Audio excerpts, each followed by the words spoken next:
Hello and welcome to In the Room, which is a unique interview series which celebrates the wonder and craft of BAME and LGBT artists in the arts and entertainment world. I am beyond thrilled to be excited to be joined by Sharon Rose today. How are you? I am doing well. Thank you so much for having me, Tom. This is great. This is so cool. There's so much to discuss today. So many stories, so many treasures. But I wonder what was the start? What was your first influences growing up as a child? Was there any influences from family or school that kind of kick-started your journey as an artist? Yeah, absolutely. My parents met in a band, and that's sort of the start of their love story. And as their kids, we followed them around like they're cheap, expensive ass roadies. Unity. Yeah, so we used to travel with them and carry whatever they needed carrying, but also assist in singing whenever they needed us singing. And my brothers ended up picking up instruments, and my sister and I ended up singing and helping in any way possible. And so I think those were my main influences from young. And because of that, I just started writing from young as well. Like I just started creating my own little pieces of work from really young. But it was never anything formal because I think my parents never really thought that I needed to have any formal training for music. Like it was going to be something that's like extracurricular. They were very supportive, Yeah. unlike most African parents, they were very supportive of my of our dreams to pursue music because they pursued music for most of their lives. But it was very much you can also have a degree.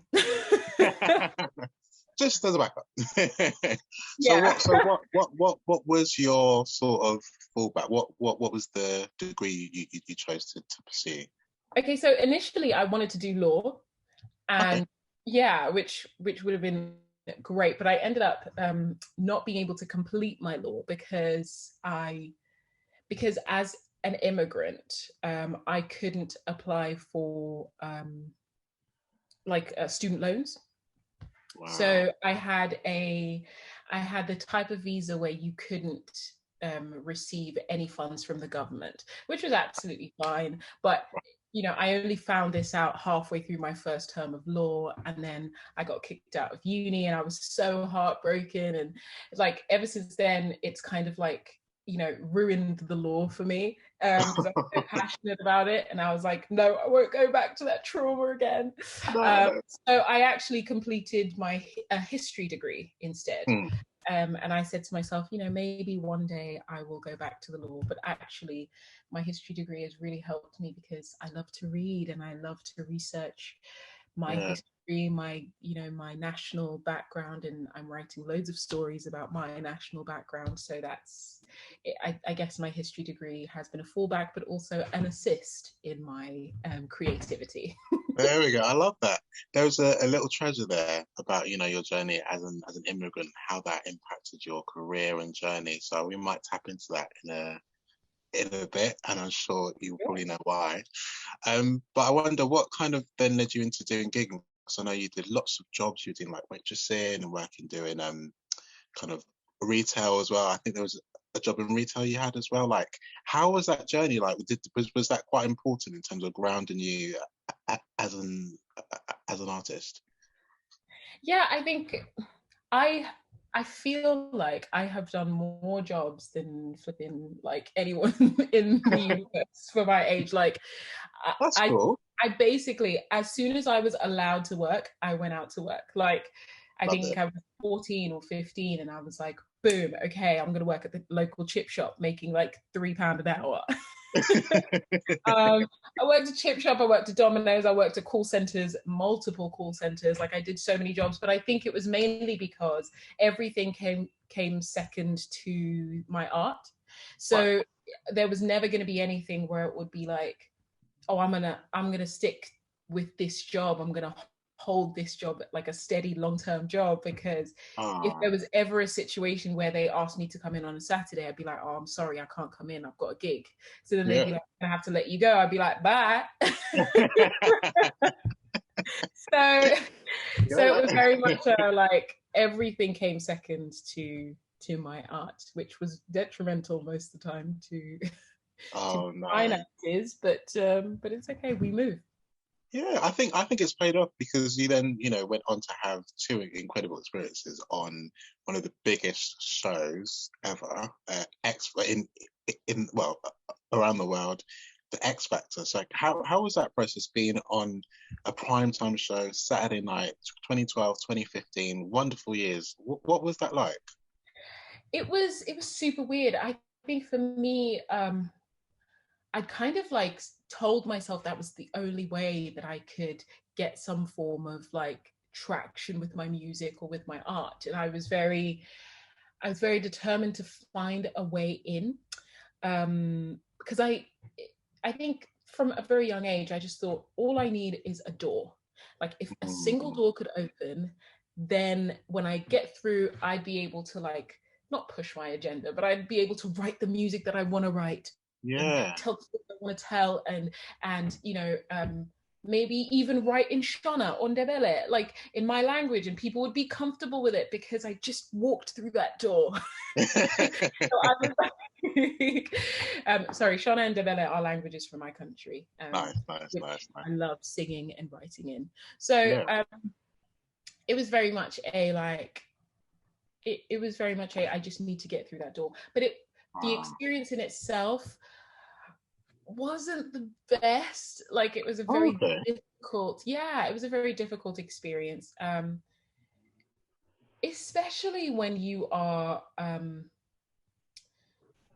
don't know, when you with shows like that, because it's a TV show, a lot of times people think that it's a talent show out and out, but actually it really isn't. It's a TV show that needs to have good ratings, that has writers. By the way, it has writers. There's a writers room, there's a production room, there's people who are creating a an image and a story that Yeah. will be told as an arc throughout the show, right? Throughout the season, in the same way as a normal TV show. Um, and so, in order for writers or producers to be able to tell this story, they need to know the ending. So Right. the winners are always picked right from the beginning. They know who they want. They may not know exactly whom, but they'll know their top three. A selection of yeah, Yeah, yeah. from the very beginning. And so for everyone else, it's one of those feelings where, because it's kept a secret from everyone else, it feels real. And I think, to use such a strong term, that's where the abuse comes in. It's that like sense of taking candy from a baby, like knowing the producers know that this is not reality, but they Right. haven't informed everyone else. So everyone is pinning their hopes and their dreams to this thing, a storyline that's already created, and you try and fit yourself in one way or another. And so, a lot of times my producer would ask me, so, when you were in Zimbabwe, what kind of difficulties did you experience? Did you experience some hardship? Were you Right. struggling politically? Was your family, called? And I think, much to my detriment, I was very much like, no, I didn't. I didn't. Oh. Came from a pretty regular nuclear family in Zimbabwe. We lived in a pretty nice 4-bedroomed house, and we were we were sane. Nothing happened Beautiful. to us. We weren't beaten or killed or whatever. So, oh God, that sounds like I'm being standoffish about that. But No, no, no. yeah, it was a very much a process about storytelling as opposed to a talent contest. Right. That's very interesting because I think similar experiences have started to emerge from artists. It's quite interesting. I wonder how did you transition from that quite, you know, formatted environment to then be able to do shows like Motown and Caroline or Change? You were then in another translation from singer-songwriting to TV and now doing musical theatre. Was there any like prior experiences that kind of helped you in your journey?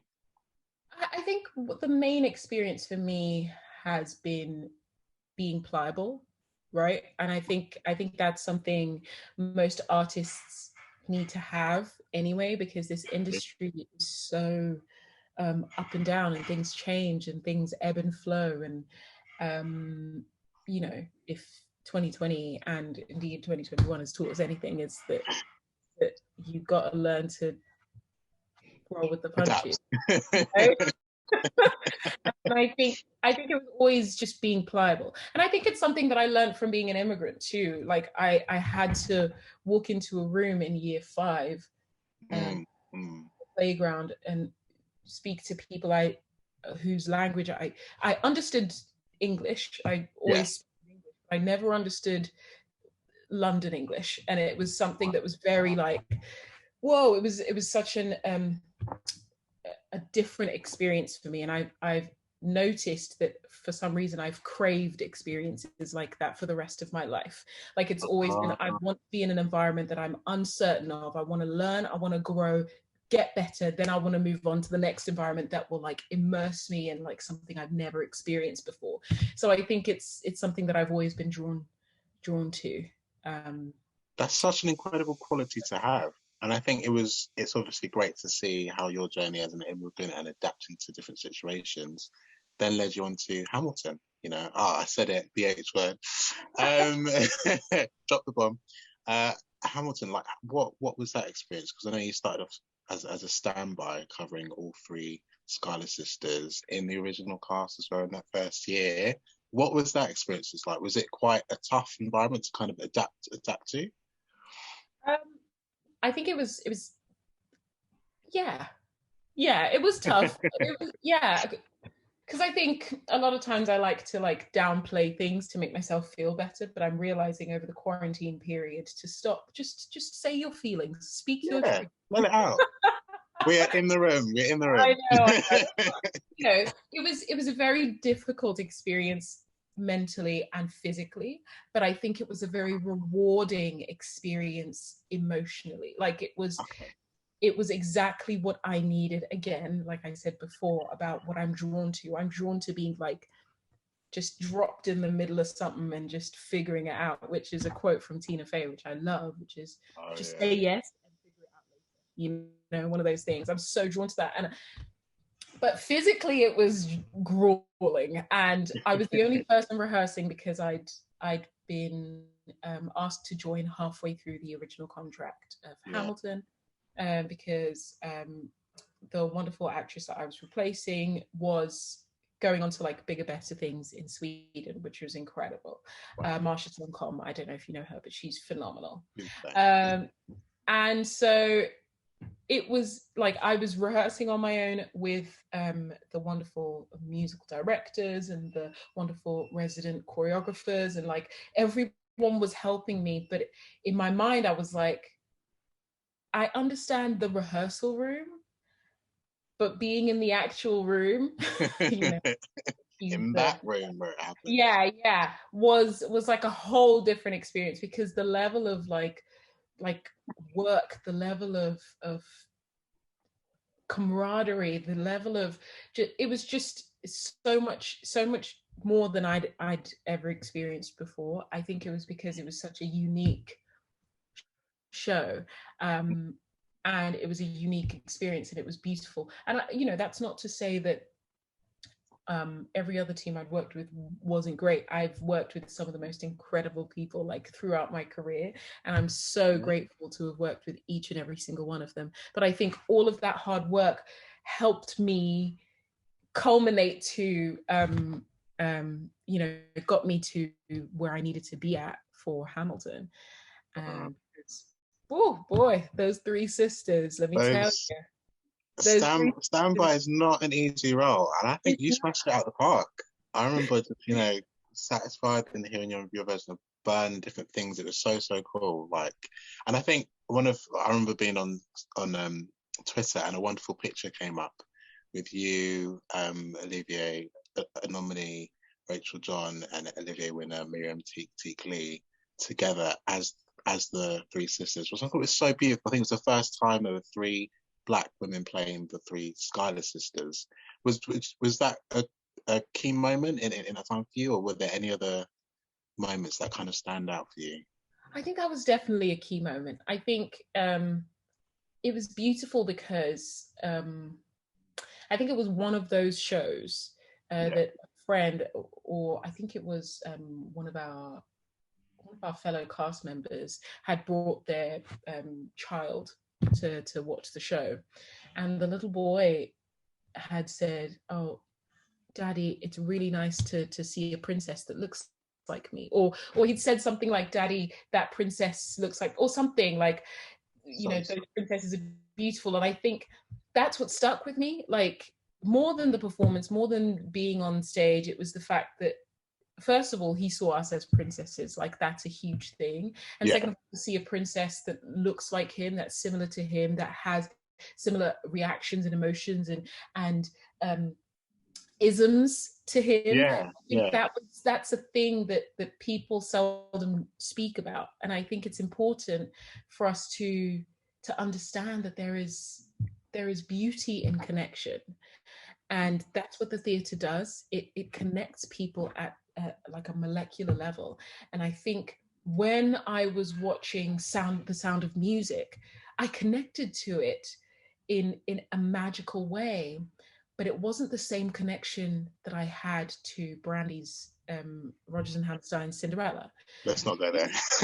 And yeah, it was different. And so the beauty in that connection is that it connects to every part of me, not just to the part of me that loves music, that is, you know, an avid fan, listener, etc., but the part of me that is who I am, who I was born as, you know. So I think it that to me was so important, and for them to see it embodied in all three sisters, I think it was such a poignant and beautiful moment. Oh, that's special. Well, shortly after that, you were then able to take on and fully inherit the role of Eliza Hamilton. Was this your first lead role in a Western show? What did that mean to you, and how was that experience leading a show, leading lady? Well, it was a wonderful experience, especially because I feel like I studied at the feet of incredible leading ladies in my time. I did Beautiful, the Carole King musical, worked with incredible leading ladies. I did Motown, the musical, with incredible leading ladies and wonderful leading men. Like, and then when I came to Hamilton, I got the honor of working with Rachel John, of working with Rachel Ango, and just studying at their feet and learning, you know, what to do, what not to do, the things when not to go out. Do you know what I mean? Like, Friday night's not the night to go. Like, you know, I know Yeah. that seems real simple, but I think there are just certain things that you can't learn anywhere but at the feet of incredible men and women. And so, and you know, it was just an enlightening moment for me to be able to be allowed to take on such a beautiful role and to embody it with my body, just the way that I am. And for her to have curly hair, and for her to have, you know, for her to be allowed to express her emotions the way that she would express her emotions if she were a Black woman. Yeah. I think that's such an important thing, and it's something that we discussed with Tommy Kail about embodying this role as you are. And I think it's so crucial, and obviously not forgetting the beauty of who Eliza was, but I think Eliza is every woman. Yeah. If you have experienced her pain, she is every woman, and so every woman can play her. Yeah. Yeah. I remember the first time listening to the soundtrack after a couple of years of like, oh, I'll listen to it, and then I finally listened to it. And when you found out about the fair, you're always thinking like, what Like, how is Eliza going to react? How and Burn just completely epitomizes like that sort of reaction, which I think he performed really, really well, really, really well. Are there any other like inspirational women like you would say from your life playing someone as iconic as Eliza? Would you say there's anyone from family or any other inspirational women? Yeah, like I've always said uh, to people who know me that Eliza reminds me of my mum. That um, you know, my mum, my dad was a minister before he passed away. He was a minister and he served in ministry basically his whole life. And my mum had, supported him her whole life practically because they got married when she was 19. So she's, they've been together longer than she would That's have. so sweet. and so and so her whole life was in support of her husband. And I think when my dad passed away, she sort of was like, okay, I'm going to carry the baton, and she has done it so beautifully so far, and it's exciting to see what else she'll do with it. And I think she's like one of my key inspirations for Eliza, because there is a there's an honor to being the quintessential, as a feminist. Like, Yeah. I believe I'm a feminist, as in the like I'm a millennial feminist, I guess. I don't know what you would say, but at times there were times when I would like wrestle with the idea of seeing my mom and how she related to my father. But I thought every time I saw it, it was difficult, but I would look at it and think there is something so classic and beautiful, like Yeah. almost Yeah. so like Breakfast at Tiffany's, maybe not breakfast, but just very, it's just Yeah. very beautiful and classic about their relationship.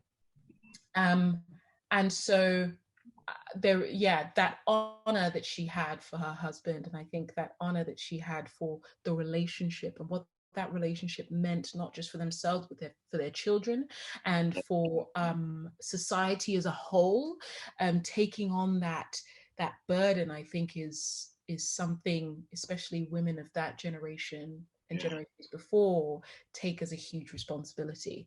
So I definitely look up to my mum for this. That's super special.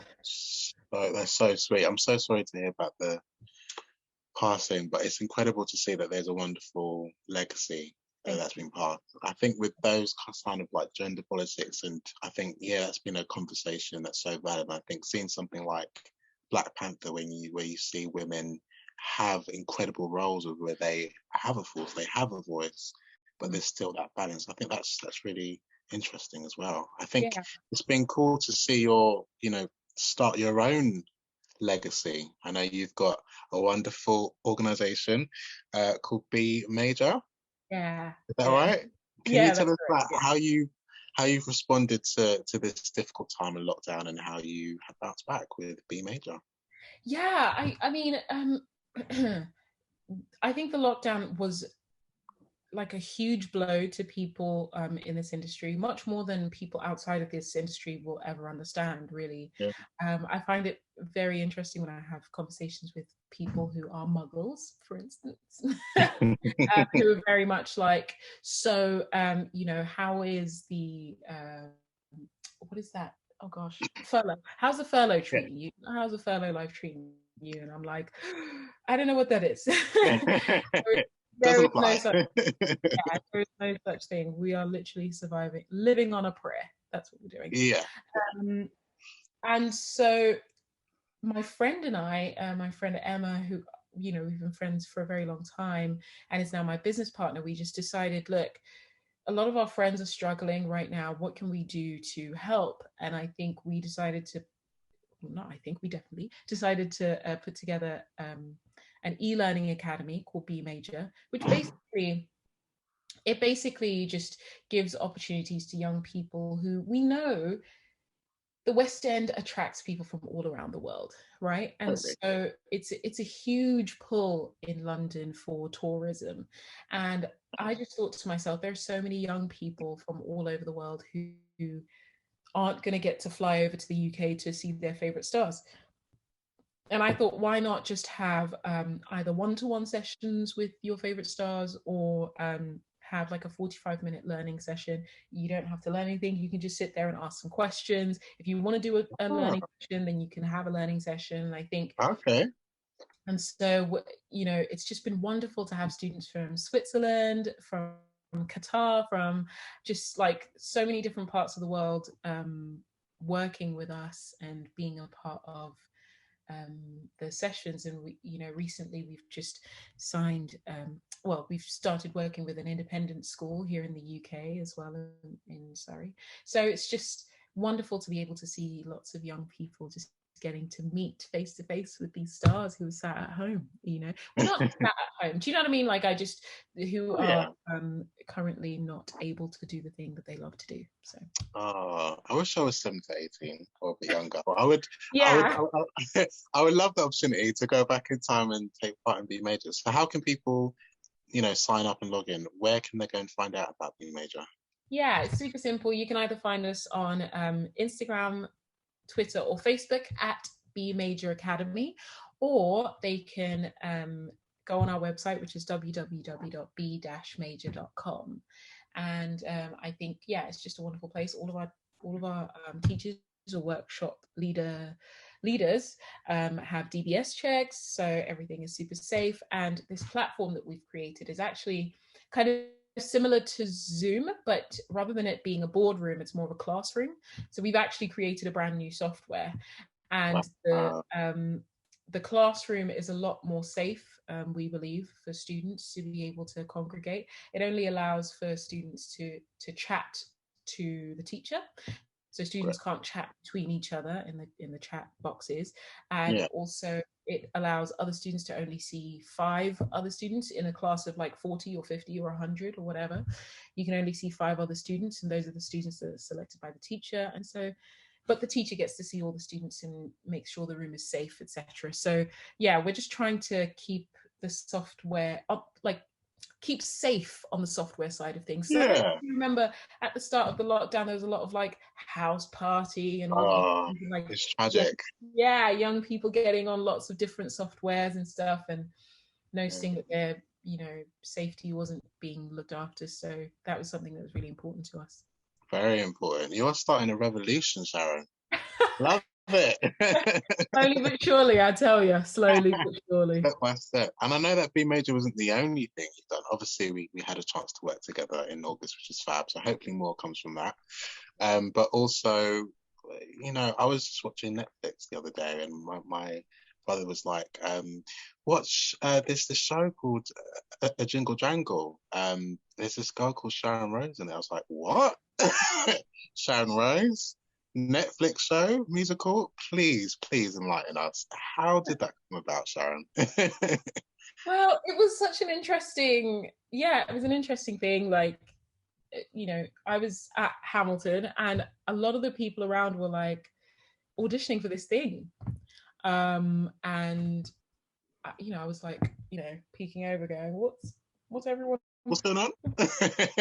Why is everyone reading all these lines? And I was like, and a friend was like, hey, get yourself into to be seen for Jingle Jangle. I was like, yeah, sure, like, cool, let's do it. I called my agent. I was like, please let me know. So then they called me in. I sang a few times. I met with the director a few times. I actually have a really funny story. Sometimes when I sit down and I don't stretch out quite a bit, my hip locks, and it's just something that's like, I just got to stretch out a little bit more, do a bit more yoga. Right. I was sat at Shepherd's Bush Hotel or something, with David E. Talbot, the great David E. Talbot, who directed Jingle Jangle. Yeah. And he'd invited me there so we could have a chat. And there were a few of us sort of waiting in line to have a chat with him in the foyer. And I, had a conversation with him, and he was like, what tell me about yourself. I told him, and it was very like great, and we had such a great chat. But I'd been sat in like a comfortable position for a very long time, and I hadn't Oh no. noticed that my hip Oh had no. I was like, yeah, okay, so it's so great to meet you. It's like, girl, it was so great to meet you. It's been a great chat. Okay, all right, speak to you later. So I stood up. Yeah. I tried to walk away, and my hip said no. And I basically like, Good lie. like I tried to do like a cool, oh no, like oh no, my knee, something's going on with my knee. Like I tried to do something cool with it, but I just limped away from that audition. Anyway, I got the job. That's it. Besides limping away from this audition and looking like a damn fool, I got the job, and yeah, and it was great. Actually, when I got the job, it wasn't like, oh, you get the job, you get to be in the movie. It was actually more like you get to do the workshop. So we started like putting the workshop together for Jingle Jangle, and Wonderful. we did maybe like 3 different workshops. Just putting it on its feet and like working on it, and it was just so beautiful to see how creatives put something like that together. That it's such a huge team effort, and you know, when everyone's minds are put together, and especially considering that the people on the other side, the creatives, were also people of color, that like it was just an authentic way of creating this authentically Black story. And so that to me was like refreshing and just so beautiful to be a part of. So yeah. That vibe and authenticity is very rare. I suppose like following the workshop, then how was it actually translating your performance, you know, for TV? Were there like new skills you had to acquire, or like how was that, you know, working with the camera now and being able to, you know, translate? How was that for you? Stress. One word. I love it. It was a lot because when it comes to like bringing everything back in, when you've been working in theater, you're like, what? Like, what do you mean? So I'm in the scene giving it everything, and the director's like, you could just bring that all the way back.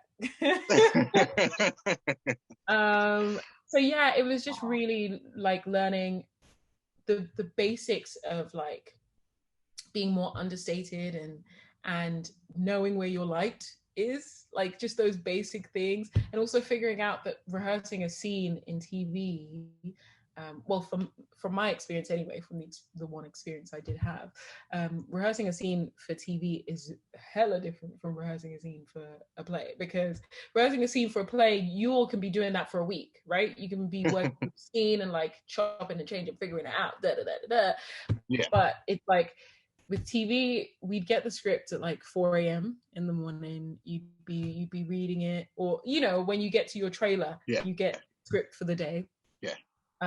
You read it, you learn it, you figure it out, and then once your hair and makeup is done and you're costumed or whatever, you go in. They show you the points, and they're like, okay, so at this point you go there, and then you go there, then you go there, and this camera is going to be there, so you need to do this and do that. Okay, should we do that again? Cool. Then you do this and you do that. You do this, you do that. You do this, you do that.